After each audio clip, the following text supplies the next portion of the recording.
సర్వకాలాల్లో యాజకుడు, నేటికి యాజకుడు. దేవునికి స్తోత్రం కలుగునుగాక. హల్లెలూయా. క్రమములో మనము చాలా జాగ్రత్తగా ఉండాలి. అపోస్తుల బోధ యందును, రెండవది సహవాసమందును, ప్రార్థన చేటి యందును, రొట్టె విరుచుట యందును ఎడతెక్క ఉండాలి. అపోస్తుల బోధ, యేసు ప్రభువు వారు ఏం చెప్పాడో, యేసు ప్రభువు వారి జననము, యేసు ప్రభువు వారి యొక్క తీర్పు, యేసుక్రీస్తు వారి యొక్క మరణం, యేసుక్రీస్తు వారి యొక్క పునరుద్ధానాన్ని గురించే వాళ్ళు బోధించారు. అదే ఏంటది? అపోస్తుల యొక్క బోధ. యేసుక్రీస్తు వారి లోకానికి వచ్చి ఏం చేశాడు, అసలు ఈయన ఎవరు అని వారి పితరుల కాడ నుంచి యేసు ప్రభు తీసుకొచ్చి తర్వాత ఏం చేశాడు అని చెప్పేటువంటిదే బోధ, అపోస్తుల యొక్క బోధ. Praise the Lord. ఆ తర్వాత పరిశుద్ధాత్ముడు అనేటువంటి ఆయన ఉన్నాడు అని ఆయన నమ్మడం అనేది కూడా ఆ అపోస్తుల బోధలో ఒక భాగం. Praise the Lord. వీళ్ళు అపోస్తుల బోధ యందు నడుచుకున్నారు. ఏ బోధ యందు నడుచుకున్నారు? అపోస్తుల యొక్క బోధ యందు. రొట్టె విరుచటం, ఇప్పుడు సహవాసం అంటే దేవుని పిల్లలతో, సంఘంతో సహవాసం చేస్తూ ఉన్నాం. ప్రతి ఆదివారం, ప్రతి గురువారం, ప్రతి శనివారం దేవుని సన్నిధికి వస్తూ ఉన్నాం. పరిశుద్ధులతోనే సహవాసం చేయాలి. ఎవరితో చేయాలి సహవాసం? పరిశుద్ధులు. జీసస్ క్రైస్ట్ మినిస్ట్రీలోకి అందరూ వస్తున్న పిల్లలతో సహవాసం చేస్తూ, సంఘంలో రొట్టెలో పాల్గొంటూ, ప్రార్థన చేస్తూ ఉండాలి. 1 బోధ, 2 సహవాసము, 3 రొట్టె విరుచుట యందును, 3 ప్రార్థన చేయటం యందు ఎలా ఉండాలి? ఎడతెక్కకుండా ఉండాలి. దేవునికి స్తోత్రం. సో ఇలాగున నువ్వు చేయగలిగితే ఇది క్రమముగా కనబడుతుంది. ఇదే మెల్కీషెదెకు క్రమంలో అనగా యేసుక్రీస్తు వారు యాజకుడు, రెండవది ప్రవక్త. మొట్టమొదటిగా యేసు ప్రభువు వారు యాజకుడు, రెండవది ప్రవక్త, మూడవది రాజు ఆయన. అలానే మెల్కీషెదెకు కూడా నిరంతరం నిలిచే యాజకుడు. యేసు ప్రభు కూడా నిరంతరం నిలిచే యాజకుడు. ఈ యాజకుడు మారడు, మెల్కీషెదెకు మారడు. అలాగనే యేసుక్రీస్తు వారు యాజకత్వం నుంచి మారడు. అందుకని ఆ క్రమంలో వచ్చినటువంటి రెండవదిగా మెల్కీషెదెకు రాజు, అలాగనే యేసు ప్రభు ఏమై ఉన్నాడు? రాజు అయి ఉన్నాడు. కనుక ఈ రాజులకు రాజు అయిన యేసు ప్రభు వారు మన కోసం చేసినటువంటి త్యాగంలో నుంచి మనం ఎప్పుడు గుర్తు చేసుకుంటూ ఈ క్రమంలో నడవలసిన వారమై ఉన్నాం. Praise the Lord. దీనికి ఉన్న నియమం ఏంటంటే ఆత్మ యొక్క నియమం. నియమ నిబంధనలు అంటారు కదా, ఆత్మ యొక్క నియమం ఎవడ కనబడదు. ఆ నియమం తను నమ్మినటువంటి వారికే, బాప్తిస్వం పొందిన వారికే, పరిశుద్ధులుగా జీవించే వాళ్ళకే ఆ నియమం యొక్క విలువ తెలుస్తుంది. అలాగున బ్రతకగలుగుతారు. Praise the lord. Hallelujah, hallelujah. అదృశ్యుడా నా యేసు రాజా, దృశ్యునిగా నీవు. చప్పట్లేదు, గట్టిగా కొట్టాడు. అదృశ్యుడా నా యేసు రాజా, దృశ్యునిగా నీవు కనిపించినావు. పాపములో మేము బంధించబడగా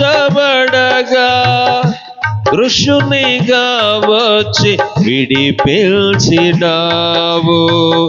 పాపములో మేము దృశ్యునిగా వచ్చి విడిపించినావు. అదృశ్యుడా నా యేసు రాజా, దృశ్యునిగా నీవు. Praise the lord. సో ఈరోజు కొన్ని మాటలు చదువుకుందాం లేఖనంలో నుంచి. ఎజ్రా గ్రంథంలోంచి పార్ట్ 2 మనము ధ్యానం చేసుకుందాం. ఎజ్రా గ్రంథంలో నుండి పార్ట్ 2, పార్ట్ 1 ఎక్కడి నుంచి ఎక్కడి దాకా అంటే పార్ట్ 1 వచ్చేసి మొదటి అధ్యాయం నుండి 6వ అధ్యాయం వరకు పార్ట్ 1, 7వ అధ్యాయం నుండి 10వ అధ్యాయం వరకు పార్ట్ 2. గుర్తుపెట్టుకోవాలి. Praise the Lord. ఇప్పుడు మనము ఎజ్రా గ్రంథంలో 7వ అధ్యాయాన్ని గనక చూడగలిగితే 7వ అధ్యాయములో ప్రారంభించినటువంటి దేవుని యొక్క లేఖనంలో మనం గమనించుకోగలిగితే మొదటి మాట చదవాలి. ఏ సంగతులు జరిగిన తరువాత అది చెప్తా, లేకపోతే మీకు అర్థం కాదుగా. ఏ సంగతులు జరిగిన తర్వాత, ఈ సంగతులు జరిగిన తర్వాత అని చెప్పాడు కదా. ఆ సంగతులు ఏంటో చెప్తే గనక ఇది మీకు కనెక్ట్ కాదు. దాని స్తోత్రం. ఏంటి ఆ సంగతులు అంటే, కోరేషు యొక్క కోరేషు యొక్క కాలములో రాజుగా ఉన్నప్పుడు, చక్రవర్తిగా ఉన్నప్పుడు ఒక ప్రకటన వెలువడింది. అదేంటంటే ఇశ్రాయేలీలందరూ కూడా, యూదా వారందరూ కూడా యెరూషలేముకి వెళ్ళి యెరూషలేములో మీ దేవుని మందిరాన్ని కట్టుకొని ఆయన ఆరాధించండి అని ఒక జీవో జారీ చేసి ప్రకటన చేయించాడు దేశమంతా కోరేష్. అప్పుడు యూదులు అక్కడి నుంచి బయలుదేరి ఎక్కడికి వచ్చారు? యెరూషలేము వచ్చారు. యెరూషలేము వచ్చి జెరుబాబేలు నాయకత్వంలో ఏం చేశారంటే మందిరాన్ని కట్టడం ప్రారంభించాడు.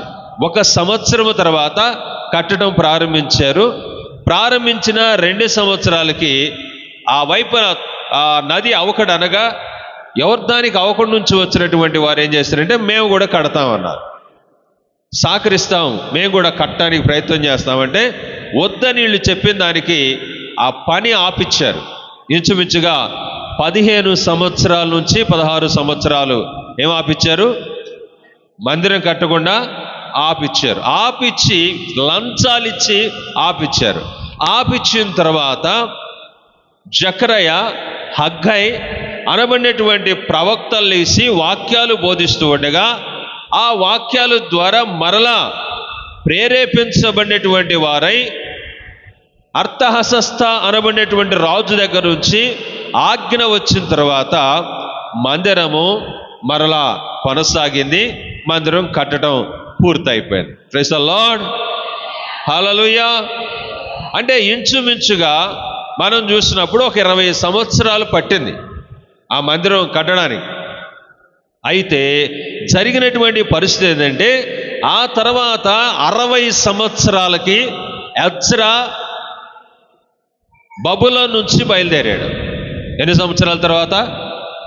ఎజ్రా 60 సంవత్సరాల తర్వాత, అంటే మొట్టమొదటి నాయకత్వంలో బయలుదేరినటువంటి జెరుబాబేలు నాయకత్వంలో బయలుదేరినటువంటి ఇశ్రాయేలీలు బయలుదేరి వచ్చిన నాటి నుంచి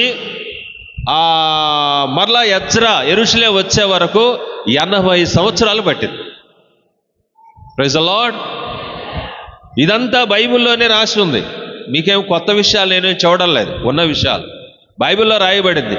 ఎజ్రా మనం చూసిన అప్రాక్సిమేట్లీగా 80 సంవత్సరాలకి ఎక్కడి నుంచి వచ్చాడు?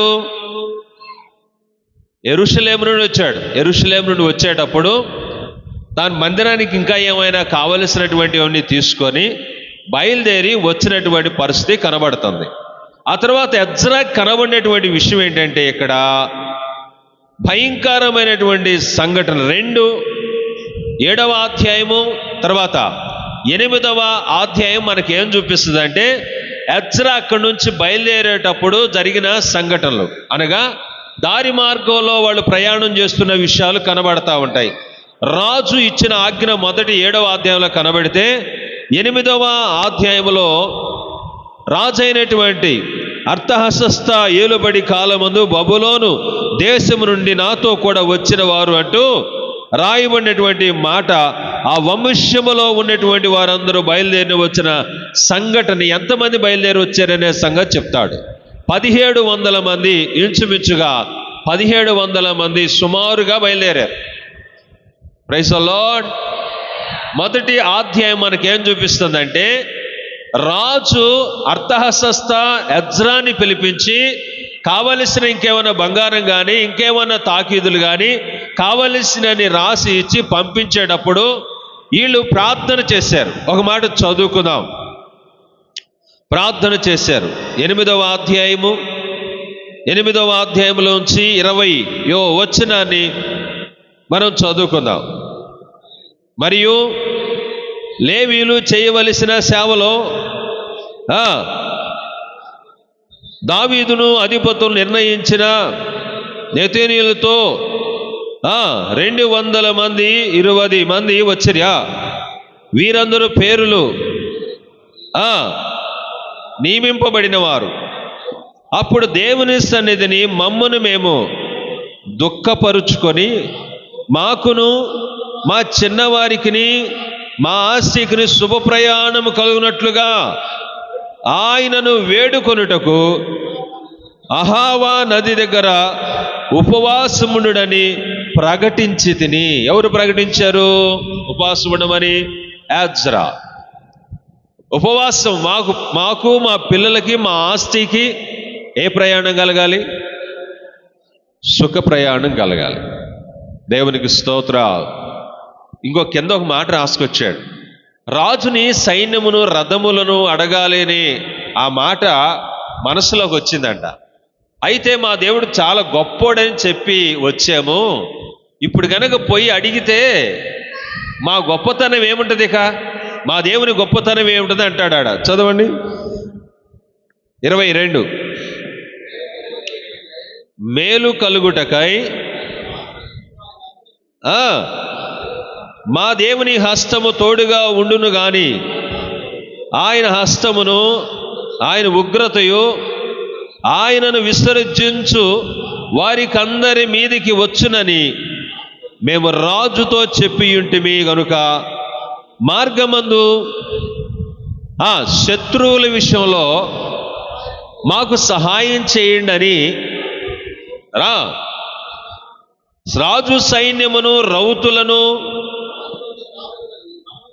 మనవ చేటుకు నాకు సిగ్గు వచ్చింది.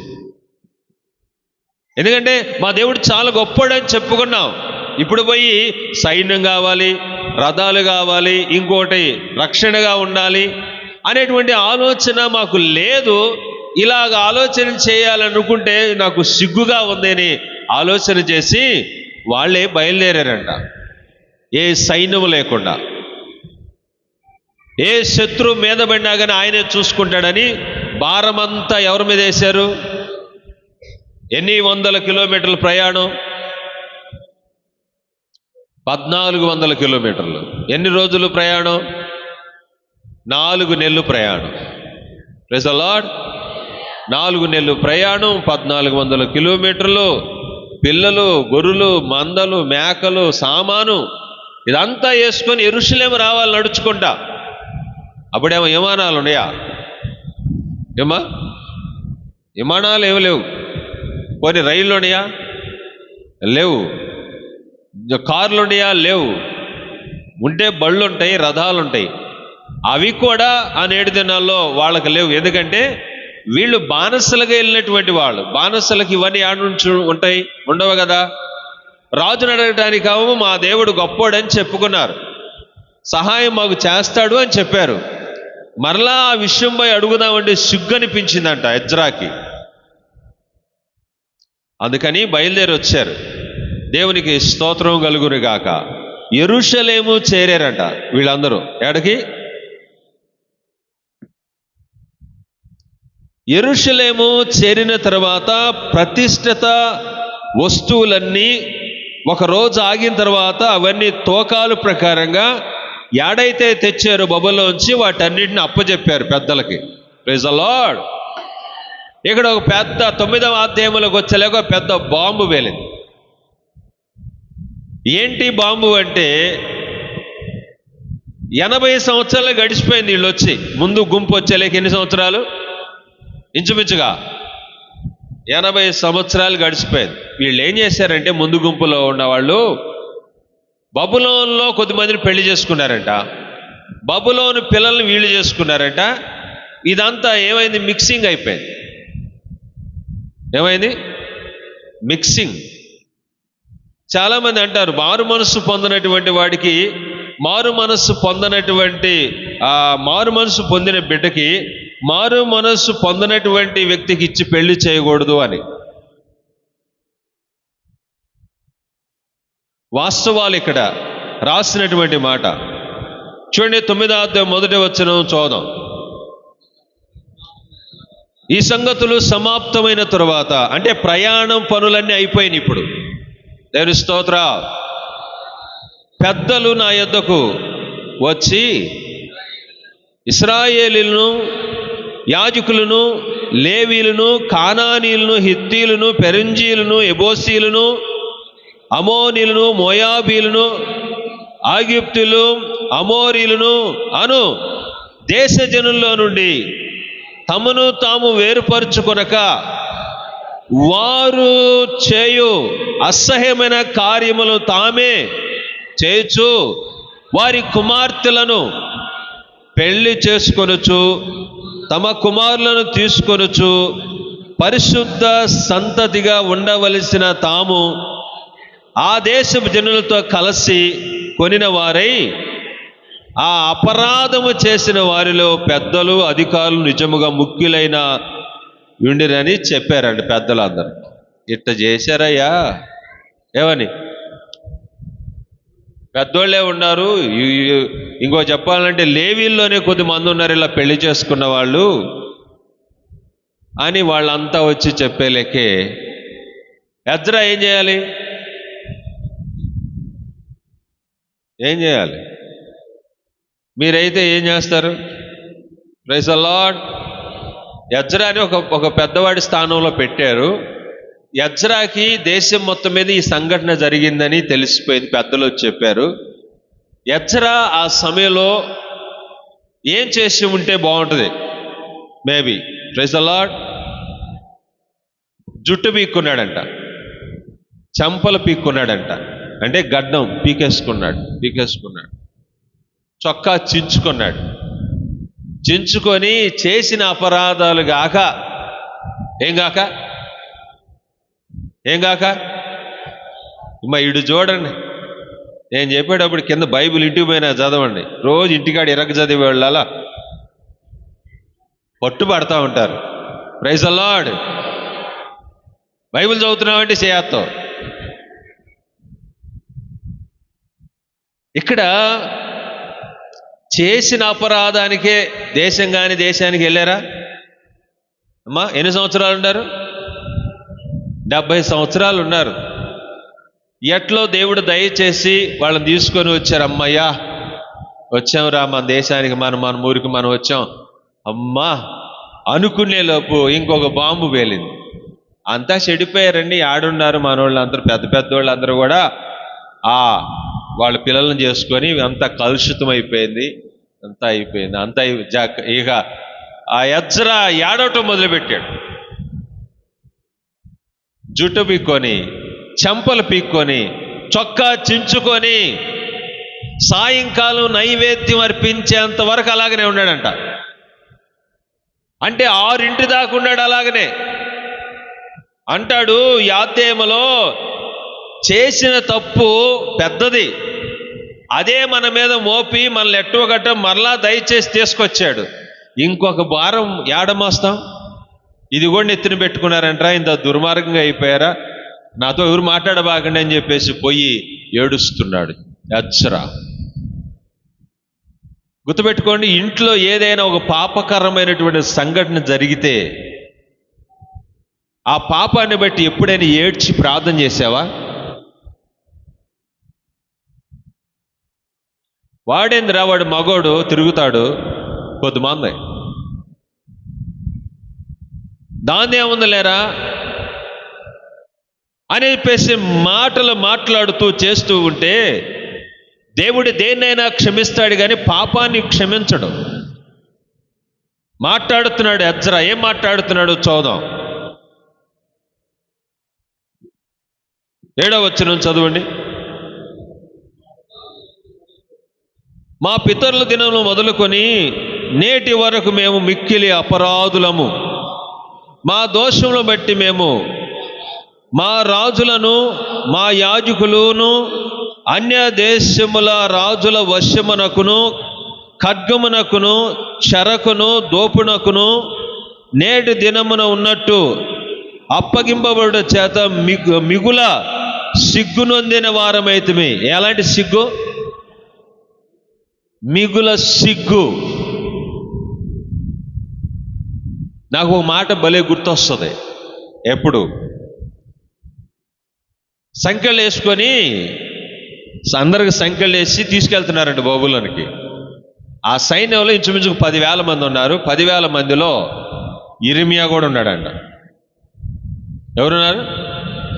ఇర్మియా. ఈయనెవరా, ఈ పెద్ద ఆయన ఎవరా అని అడిగాడు నెబూజరదాను అనబడినటువంటి అతను.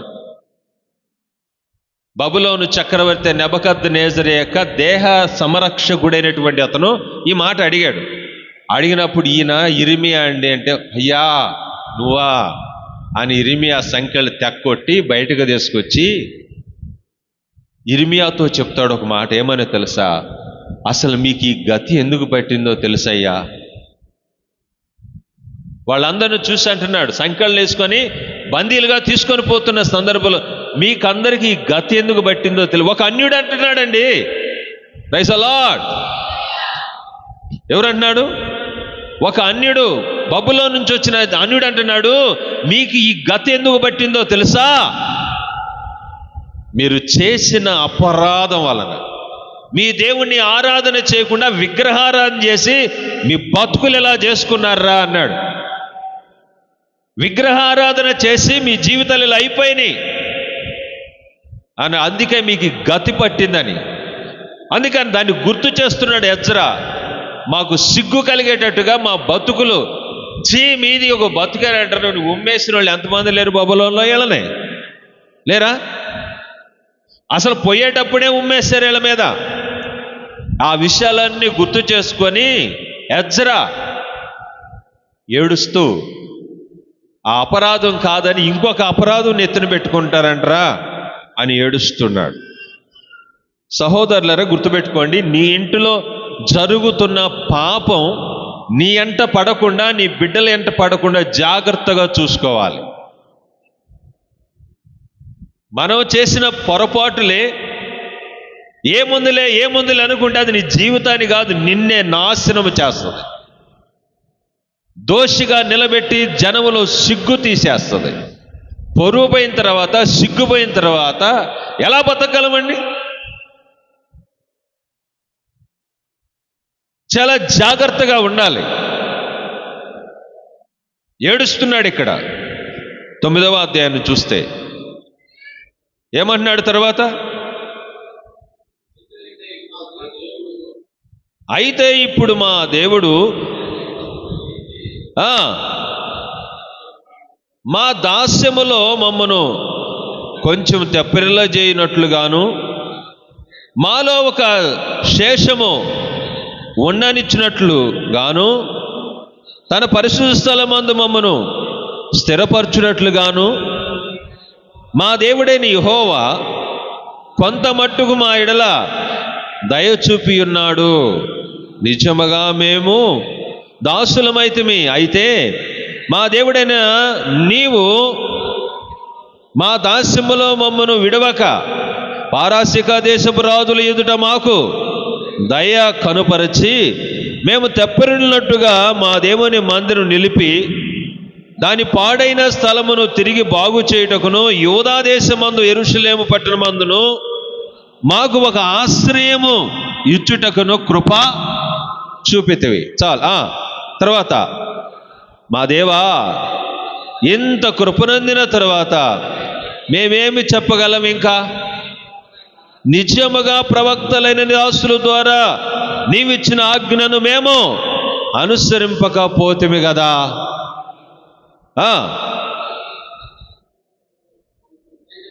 చాలు. దేవునికి స్తోత్రం. Praise the lord.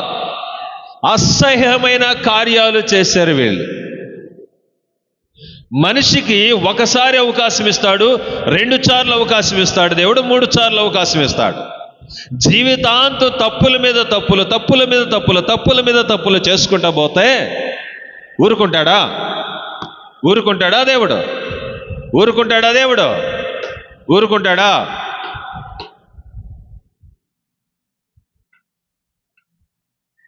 అసహించుకునే అంత పనులు చేశారు. ఇక్కడ అంటాడు ఒక మాట, ఏమనో తెలుసా? 10వ వచనంలో, మా దేవా, ఇంత కృప పొందిన తరువాత మేమేమి చెప్పగలం? నిజముగా ప్రవక్తలైన దాసుల ద్వారా నీవిచ్చిన ఆజ్ఞలను మేము అనుసరింపక పోతిమి కదా. వారు మీ స్వతంత్రము కొనబోవు దేశము దాని నివాసుల అపవిత్రము చేతను, వారు చేయు అసహ్యమైన వాటి చేతను అపవిత్రమాయను. ఇప్పుడు దేశం కూడా ఏమైందంట? అపవిత్రమైన. జనాలు ఏమయ్యారు? అపవిత్రమయ్యారు.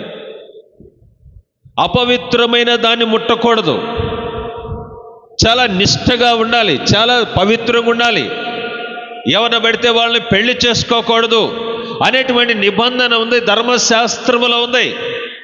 శాస్త్రము తెలిసిన శాస్త్రి ఎజ్రా శాస్త్రి కనుక ఎజ్రా శాస్త్రి ఈ విధంగా చేశారని బాధపడుతూ ఏడుస్తూ దేవుని సన్నిధులు ఎలా ప్రార్థన చేశారంటే, మేమందరము అపరాధులమయ్యా బాబు అని ప్రార్థన చేసి ఏడ్చాడు. లాస్ట్ వచనం 15వ వచనం, యెహోవా ఇశ్రాయేలు దేవా, నీతిమంతుడవై ఉన్నావు, అందువలనే నేటి దినమున ఉన్నట్టుగా మేము శేషము నిల్చున్నాము, చిత్తగించుము. మేము నీ సన్నిధిని, ఎలాంటి వారం? మేము అపరాధులము కనుక నీ సన్నిధి నిలుచుటకు అర్హులము కామని ప్రార్థన చేసెను. Praise the Lord. సన్నిధిలో ఉండడానికి అర్హులమేనా? కామని ఏడ్చాడు, కామని ప్రార్థన చేశాడు, కామని దేవుని దగ్గర కన్నీళ్లు పెట్టుకున్నారు. ఏ రోజైనా కానీ మనం ఇలాంటి ప్రార్థనలు మన కుటుంబంలో మన దగ్గర ఏమైనా తప్పులు చేస్తే, ఎవరినైనా చిన్న మాట అంటే మీకు ఎప్పుడైనా పెయిన్గా ఉంటుందా? ఉంటుందా? ఉండదా? ఉంటుందా? ఉండదా? కడిగేసామంటారా? నలిపేసాం, కడిగేసాం, ఇలా ఉంటుంది కొద్దిమందికి. ఎందుకు మాట్లాడతావు? నువ్వేమన్నా నీతిమంతురాలువా నువ్వు మాట్లాడటానికి? నువ్వు నీతిమంతుడవా? ఉచితంగా నీతిమంతుడిగా నీతిమంతురాలుగా అవుతున్నావు కానీ నీ సొంత క్రియల వలన కాదు. అందుకని మనం మాట్లాడేటప్పుడు ఎలా ఉండాలి? మన మాట ఎలా ఉండాలి? పవిత్రంగా ఉండాలి. Praise the Lord. వాళ్ళు బూతులు తిడుతున్నా మనం ఏం చేయాలి? అమ్మా, ఎందుకమ్మా అట్లా మాట్లాడతావు? దేవుడు నిన్ను దీవిస్తాడు. ఇలాగున సముదాయిస్తూ ఆ మనిషి కూడా బుద్ధి వచ్చేటట్టుగా నువ్వు మాట్లాడాలి. అస్సలు కొద్ది మందిని వదిలిపెడితే రెచ్చిపోతూ ఉంటారు అసలుకి. ఇక బాప్తిసం ప్రార్థన పాట్ర గారు ఇంక ఎడిపోతాడో కదా. ఘంటసాలని పేరు పెట్టారు ఇదివరకు ఒక ఆమెకి, ఆ కాలనీలో ఉండేది.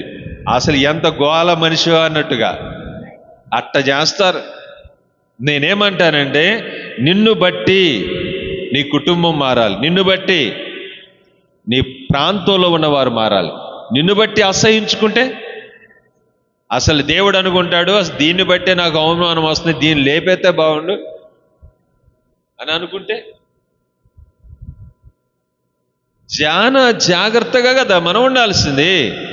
ఎజ్రా అందుకే ఏడుస్తున్నాడు, మేము ఏమని మీ సన్నిధిలో ఉండేమయ్యా, మేమంతా అపరాధులమి, మేము పాపం చేసాం బాబు అని ఏడుస్తున్నాడు. మొదటి 7వ అధ్యాయం చూస్తే అర్థహస్త మాట్లాడి పంపిస్తున్నాడు. 2వ అధ్యాయం చూస్తే ప్రయాణం. 3వ అధ్యాయము ఎవరెవరు 9వ అధ్యాయము ఏం చూపిస్తుందంటే మనకి ఏడ్చి, ఆ పెద్దలందరూ వచ్చి చెప్పిన దానికి ఏడ్చి ఈ విధంగా ప్రార్థన చేస్తున్నాడు. 10వ అధ్యాయం ఏం చూపిస్తుందో తెలుసా? వాళ్ళ దగ్గర అన్య స్త్రీలు ఉన్నారు చూడు, పెళ్లి చేసుకునేటువంటి వాళ్ళు వీళ్ళు వాళ్ళ పిల్లలు వాళ్ళందరినీ బయటికి నెట్టేశారు అంతే, నిర్దాక్షిణంగా. సమాజం మొత్తంలో కూడా ఇశ్రాయేలు జాతి మొత్తాన్ని పిలిపించారంట. బేర్షెమా మొదలుకొని దాని వరకు అందరు రండి అని చెప్పి పిలిపించాడు. ఎవడైనా రాకపోతే పిలిచినప్పుడు ఏంది, ఇక్కడ చూడండి, పిలిచినప్పుడు రాకపోతే ఏం చేస్తారు? బైబిల్లో ఇశ్రాయేలు కొన్ని వర్డ్స్ ఉన్నాయి. ఏంట్రా వర్డ్స్ అంటే, యెహోవాకు ప్రతిష్ఠిస్తాం ఆస్తి అంతా అన్నారంట. ఏంటి? మీ స్వాస్థ్యం మొత్తం 10వ అధ్యాయము చదవండి, 8వ వచనం, 10:8 వచనం. మరియు 3 దినములలోగా ఇక్కడ 3 దినములుగా ప్రధానులు పెద్దలు చేసిన యోచన, ఎవడైనను రాకపోయిన ఎడల వాని ఆస్తి దేవునికి ప్రతిష్టమగుననియో, వాడు విడుదల నొందిన వారి సమాజం నుండి వెలివేయబడిననియో నిర్ణయం తీసుకున్నారంట.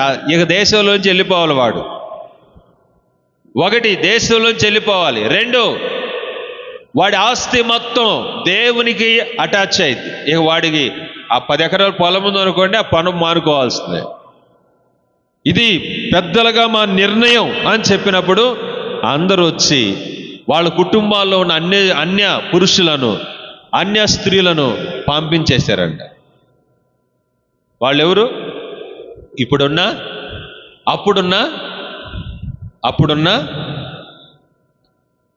అప్పుడున్న సమరీయులు. రాత్రి చెప్పాను కదా, అప్పుడున్న యేసుక్రీస్తు వారి కాలంలో సమరీయులు ఉన్నారు కదా, వాళ్ళు ఆ గుంపంతా అటు నెట్టేలేకే నది ఒకటికి వెళ్ళి అక్కడ ఉన్నారు. దేవునికి స్తోత్రం. వీళ్ళు ఆ తర్వాత చాలా నిష్టగా మందిరంలో దేవుని ఆరాధన చేసుకుంటూ స్తుతిస్తూ ఉన్నారు. కొన్ని రోజుల తర్వాత అంతా పాడైపోయి మరలా అదే యథాస్థితికి వచ్చిందంట. ఏ స్థితికి వచ్చింది? అదే యథాస్థితికి వచ్చేసింది. ఏం లేదు, ఒక 58 సంవత్సరాలు దాటిన తర్వాత వీళ్ళ పరిస్థితి చాలా దారుణం అయిపోయి పాపముతో మరలా నింపబడ్డారు. దీనికి మాట్లాడుతున్నటువంటి దేవుడు మలాకీలో కొన్ని విషయాలు రాసుకొచ్చాడు. చూడండి, మలాకీ, దేవునికి స్తోత్రం. మలాకీ గ్రంథంలో నుంచి కొన్ని మాటలు మనం చదువుకుందాం ఈ రోజున. మలాకీ గ్రంథం 1:10 వచనం. మీలో ఒకడు నా బలిపీఠం మీద నిర్ధకముగా అగ్ని పెట్టుచున్నట్లు, పెట్టకున్నట్టు నా మందిరపు వాకిళ్ళు ముయ్యివాడు ఒకడు మీలో ఉండిన ఎడల మేలు. ఏంటండి మళ్ళీ చెప్పండి. ఎవరు అంటున్నారు?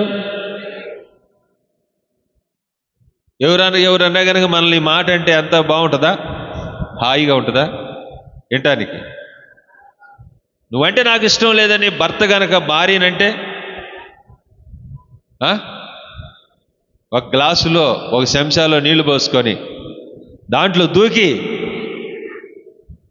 చచ్చిపోదాం అనిపించిందా? నువ్వంటే నాకు ఇష్టం లేదే, నువ్వు వెళ్ళిపో మీ అమ్మ వాళ్ళ ఇంటికంటే నీకు ఎంత ఘోరం అనిపిస్తుంది. ఈయనకి ఏం చేయలేదు, నేను ఏం సేవ చేయలేదు, ఎలా బతకలేదు అనిపిస్తుంది. వాస్తవమే. దేవుడు అంటున్నాడు ఇశ్రాయేలు జాతి వారిని, మీరంటే నాకు ఇష్టం లేదు, వెళ్ళండి. ఎక్కడికి వెళ్తారు, ఏం చేసుకుంటారు, నాకు అవసరం లేదు. ఎందుకంటున్నాడు చూడండి, 6వ వచనం. కుమారుని తన తండ్రిని గణపరచును కదా, దాసుడు తన యజమాని గణపరచును కదా. నా నామం నిర్లక్ష్య పెట్టు యాజకులారా, నేను తండ్రినైతే నాకు రావలసిన ఘనత ఏమాయను? నేను యజమానునైతే నాకు భయపడేవాడు ఎక్కడున్నాడు రా? చూపించండి ఒక్కడన్నా భయపడేవాడిని. 7వ వచనం 2వ అధ్యాయం. యాజకులు సైన్యములకు అధిపతి యెహోవా దూతలు కనుక జనులు వారి నోట ధర్మశాస్త్రం నేర్చుకొందురు, వారు జ్ఞానమును బట్టి బోధింపవలెను. అయితే మీరు మార్గం తప్పితిరి. ఏం తప్పారంట? ఏం తప్పారు? మనమా మార్గం తప్పి తిరగవచ్చు.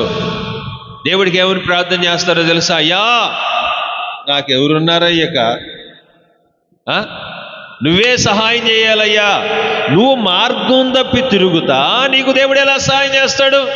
నువ్వు మార్గంలో ఉండి అడుగు, తప్పకుండా సహాయం చేస్తాడు. వీళ్ళు ధర్మశాస్త్ర విధుల ప్రకారంగా నడవకుండా మార్గం తప్పారంట. యాజకులు బోధించేవాడే మార్గం తప్పితే బోధ అయినటువంటి వాళ్ళు ఇంకెంత మార్గం తప్పుతారు? అయితే మీరు మార్గం తప్పితిరి. ధర్మశాస్త్ర విషయంలో మీరు అనేకులను అభ్యంతరపరిచి లేవీలతో చేయబడిన లేవీలు నిబంధనని లేకపోతే దేవుని యొక్క నామాన్ని ఏం చేశారంట? నిరర్థకము చేశారంట. కనుక ఇదంతా ఉండాలనా? నా కాడ దొంగతనం చేశారు మీరు అన్నాడు దేవుడు. ఏం చేశారంట? ఎవరి దగ్గర చేశారంట? అమ్మా, దేవుని దగ్గర దొంగతనం. మీరు ఎప్పుడైనా దొంగతనం చేసిన ఉన్నారా? ఇందే దొంగతనాలు ఎడ చేస్తావయ్యా మేము?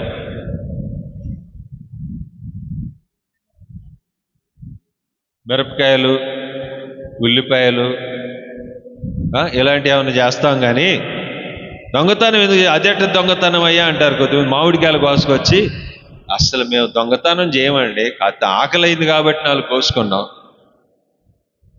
ఏమైందంట? ఆకలి అయింది కాబట్టి 4 కోసుకొచ్చుకున్నాడు. అది దొంగతనం కాదంట వాడి దృష్టిలో. చూడండి, దేవుడు మాట్లాడుతున్నటువంటి మాట 10వ భాగం ఇవ్వకుండా దొంగతనం చేశారంటాడు. 3:8 వచనం. మానవుడు దేవుని యందు దొంగిలునా? అయితే దేవుని దగ్గరే దొంగతనం, మనుషుల దగ్గర కూడా కాదు. వీళ్ళు ఎవరి దగ్గర చేశారంట? దొంగల దగ్గర దేవుడు ఉంటాడా? అరే మీరంతా దొంగలు, మీరందరూ అసహ్యులు, మీ అందు నాకు ఇష్టం లేదు, అందరికి వందనాలు నేను వెళ్తున్నానని దేవుడు వెళ్ళిపోయాడు. ప్రైజ్ ది లార్డ్, హల్లెలూయా. వెళ్ళిపోతే 400 సంవత్సరాలకి ఏం మాటలు లేవు, మాట్లాడుకోవటాలు లేవు, ఏ ప్రవక్త రాలేదు, ఎవరు కూడా బోధలు చేయలేదు. రాత్రి చెప్పాను, అదే ద గ్రేట్ ఎంపైర్ అలెగ్జాండర్ అంటారు కదా. అలెగ్జాండర్ కాలంలో అలెగ్జాండర్ ఏలినటువంటి ఆ పీరియడ్, గ్రీకులు ఏలినటువంటి కాలం 333 సంవత్సరాలు. ఆ తర్వాత రోమ్ ప్రారంభించబడినటువంటి కాలము 60 సంవత్సరాలు, యేసుప్రభు వచ్చేంతవరకు. ఈ 400 సంవత్సర కాల నిడివిలో దేవుడు ఒక్క వర్తమానాన్ని కూడా పంపించలేదంట భూమి మీద, మాట్లాడలేదు దేవుడు. అందుకంటాడు, ఇక నీతిమంతుడు లేడు. ఇప్పుడు కనబడిందా నీతిమంతుడు లేదు, ఒక్కడు లేడు అనేది? అర్థమైందా? ఏమన్నాడు? దొంగలు, నిబంధన త్రోసివేసిన వాళ్ళు, తర్వాత వాళ్ళకి ఇష్టం వచ్చినట్టుగా దేవుని దగ్గర దొంగతనం చేసేవాళ్ళు, పాపులు, మార్గాన్ని విడిచారు. ఇలాంటి వాళ్ళు నీతిమంతులు ఎలా అవుతారని దేవుడు మాట్లాడుకొచ్చాడు. అందుకే ఇదంతా పాడైపోయింది, చీకటైపోయింది. ఎవరు జనులు అయిపోయారు? దుష్టుని యొక్క ప్రజలయ్యారట. ఆమేన్. ఏం ప్రజలయ్యారు? కిందకు వంగి ఇలా కళ్ళు మూసుకుంటే ఏమొచ్చింది? పక్కనున్న వాళ్ళకు ఒకసారి వందనాలు చెప్పండి. పక్కనున్న వాళ్ళకి వందనాలు చెప్పండి అమ్మా. చెప్పు అక్షయ, అటు వందనాలు చెప్పు. Praise the Lord. ఏం బాధి? చూడండి, గమనించండి, ఆలోచన చేయండి. నిద్రపోవటానికి ఎక్కడికి వచ్చింది? ఇంటికాడ పడుకుంటే హాయిగా ఫ్యాన్ వేసుకుంటే, ఏసీ వేసుకుంటే నిద్ర రాదా? మందిరంలోకి వచ్చి ఫ్యాన్ వేసుకుంటేనే వచ్చిందా ఏంటి? పాస్టర్ గారు చెబుతుంది జ్వాలలాగా ఉంటుందేమో కదా. జ్వాలలాగుంటే బాగా హాయిగా నిద్రపోతూ ఉంటారు. నేనేమంటానంటే, ఇప్పుడు చీకటి మయమైపోయింది. ఏంటిది? దేశమంతా, ప్రపంచం అంతా ఏమైంది? ఎవరైతే ఎలుగెవరో తెలుసా? ఇజ్రాయేల్లే ఈ ప్రపంచానికి ఎలుగ్గా దేవుడు చేస్తే వాళ్ళు ఏమయ్యారు? వాళ్ళే చీకటి అయిపోయారు. ఇక ప్రపంచం అంతా ఏమైంది? అందుకే ఆశాదీపమై జ్యోతి అయి ఈ ప్రపంచానికి దిగి వచ్చాడు మన ప్రభువైన యేసుక్రీస్తు వారు. ప్రైజ్ ది లార్డ్, హల్లెలూయా. ప్రపంచానికి ఆశా జ్యోతిగా వచ్చి ఆయన చెప్పినటువంటి మాట ఏంటంటే, ఆయనలో జీవం ఉండెను, ఆ జీవం మనుషులకు ఎలుగై ఉండెను. ఆ జీవాధిపతి చచ్చిపోయిన సమాజాన్ని, చీకటిమయమైన సమాజాన్ని వెలిగించి నీతిమంతులుగా తీర్చడానికే ఈ లోకానికి వచ్చాడు ఆయన. ఆయన చేసిన కార్యం ఇది. చరిత్రలో మనకు కనబడుతున్నటువంటి విషయాలు ఇవన్నీ కూడా. చరిత్ర చాలా ఇశ్రాయేలు వాళ్ళనే ఎందుకు మనం తీసుకోవాలంటే, అతి పురాతనమైనటువంటి విషయాలన్నీ కూడా ఈ చరిత్రలో నుంచే వస్తాయి. ఇక ఏ చరిత్రలో నుంచి రావు. ద వరల్డ్ హిస్టరీ, ప్రపంచం యొక్క చరిత్ర ఎక్కడుందంటే బైబిల్లోనే ఉన్నది. Praise the Lord. ఆదాము కాడి నుంచి ఆ తర్వాత వచ్చిన జనరేషన్ కాడి నుంచి నేటి వరకు ఈ ప్రపంచంలో ఒక బైబిలే అదంతా బోధించింది, కానీ ఏది బోధించలేదు. బోధించగలిగినటువంటి మహాపుస్తకం బైబిల్ గ్రంథం. అసలు బైబిల్ గ్రంథం తెలిసిందంటే వాడు పెద్ద మేధావి. బైబిల్ని ఆ చివరి నుంచి చివరికి అర్థం చేసుకున్నాడంటే దేవుని మనసును అర్థం చేసుకుంటున్నట్టే. ప్రైజ్ ది లార్డ్, హల్లెలూయా. దేవుణ్ణి అర్థం చేసుకున్నటువంటి వాడు ఈ లోకంలో అత్యంత ధనవంతుడంట. డబ్బులున్నవాడుగా ధనవంతుడు. అచ్చేపడవచ్చు 100 కోట్లు ఉన్నాయని, 10 ఫ్యాక్టరీలు ఉన్నాయని, 100 ఎకరాలు ఉందని. కానీ అచ్చేయించవలసింది ఏది? ఇర్మియా గ్రంథంలో రాస్తాడు. ఇర్మియా గ్రంథంలో హెచ్కేలో రాస్తాడు ఈ మాట. అచ్చేయించవలసినటువంటి పరిస్థితి ఏదని. అవును, ఇర్మియాలోనే. అచ్చేయించువాడు దేన్ని బట్టి అచ్చేయించవలను? భూమి మీద ఉన్న కృప చూపుచు నీతి న్యాయములు జరిగించుచు యెహోవాను నేనే అని గ్రహించి పరిశోధనగా తెలుసుకొనటం వలన ఆశపడవచ్చు బైబిల్లో. ఎందుకంటే ఆయన ఎలుగు, ఆ ఎలుగు మనకు ప్రసాదించడానికి కోసమే, ఆ జీవాన్ని మనకి ఇవ్వడానికి ఈ లోకానికి వచ్చిన మహనీయుడు ఆయన. నీకోసం బోధించాడు, రాజ్యాన్ని తెచ్చాడు. Praise the lord. యేసు ప్రభువారు ఏం చేశాడంటే రాజ్యాన్ని తెచ్చాడు. ఏ రాజ్యం ఇది? ఏ రాజ్యం ఇది? ఏ రాజ్యం ఇది?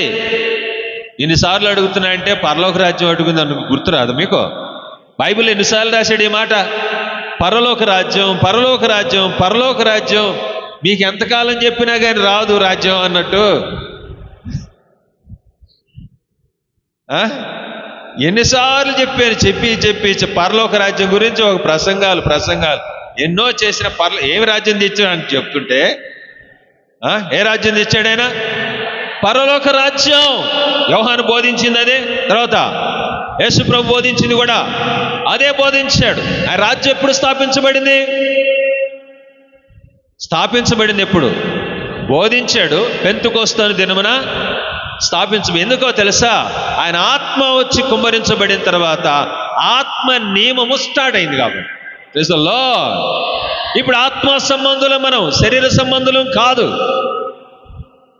ఆత్మ సంబంధులం మనం కనుక ఆత్మ సంబంధమైన నియమము పరిశుద్ధాత్మ ఎప్పుడైతే వచ్చాడో అప్పుడే రాజ్యం స్థాపించబడింది.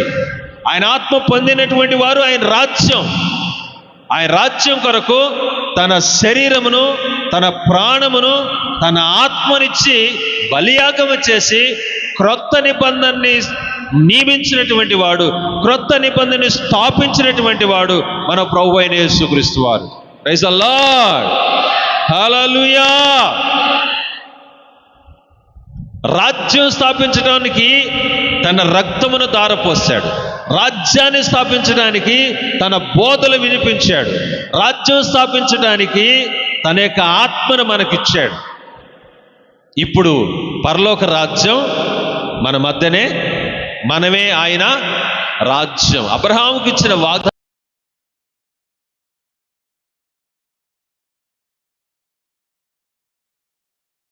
ఏమయ్యారు?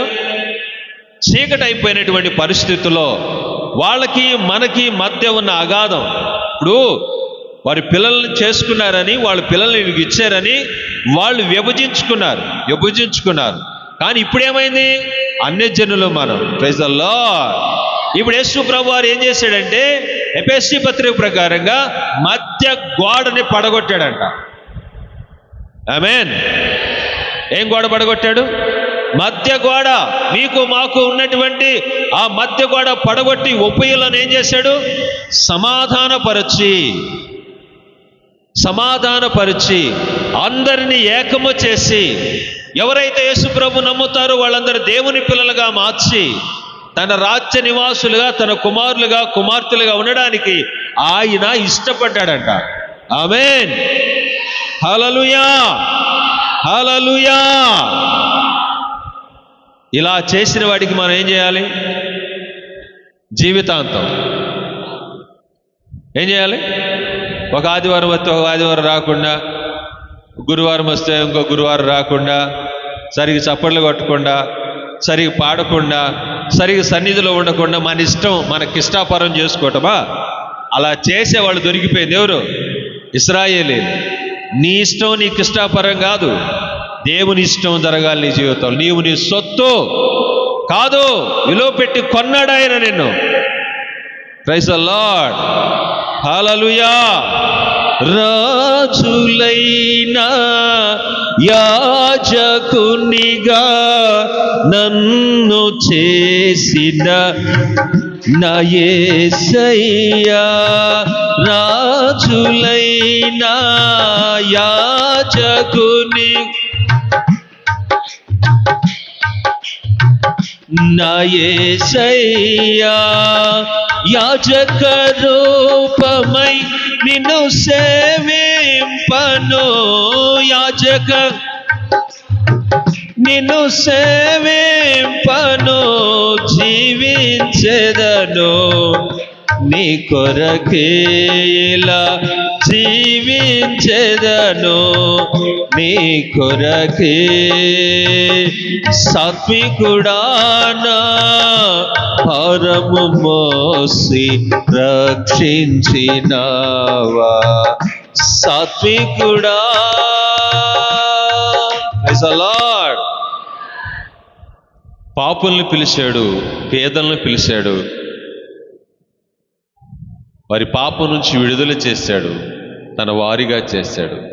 చేసినందుకు కృతజ్ఞులమై ఆ రోజు ఎజ్రా చేసిన ప్రార్థన ప్రతిరోజు గుర్తుండాలంట. మన జీవితాల్లో నువ్వు గతంలో చేసిన పాపాలు దేవుని దగ్గర ఒప్పుకొని విడిచిపెట్టి ఇకెన్నడవి చేయకుండా ప్రభు మార్గంలో నడుస్తూ ఉంటే నిన్ను నీ కుటుంబాన్ని దేవుడు దీవిస్తాడు. ఆమేన్. అలా దీవించబడుదురుగాక. అందరూ ఒకసారి లేచి నిలబడండి. దేవునికి స్తోత్రాలు చెల్లిద్దాం. మనకు చేసిన ఉపకారం ఏంటంటే చీకటిలో బ్రతుకుతున్న మనకి తన ఎలుగును చూపాడు, తన ప్రేమను పంచాడు, తన వాత్సల్యతను చూపించాడు. చీకటి బతుకులను ఎలుగుగా మార్చిన మహనీయుడైనటువంటి దేవునికి మనము స్తోత్రాలు చెల్లిద్దాం, స్తుతులు చెల్లిద్దాం. రెండు చేతులు పైకెత్తి స్తోత్రాలు చెల్లిద్దాం.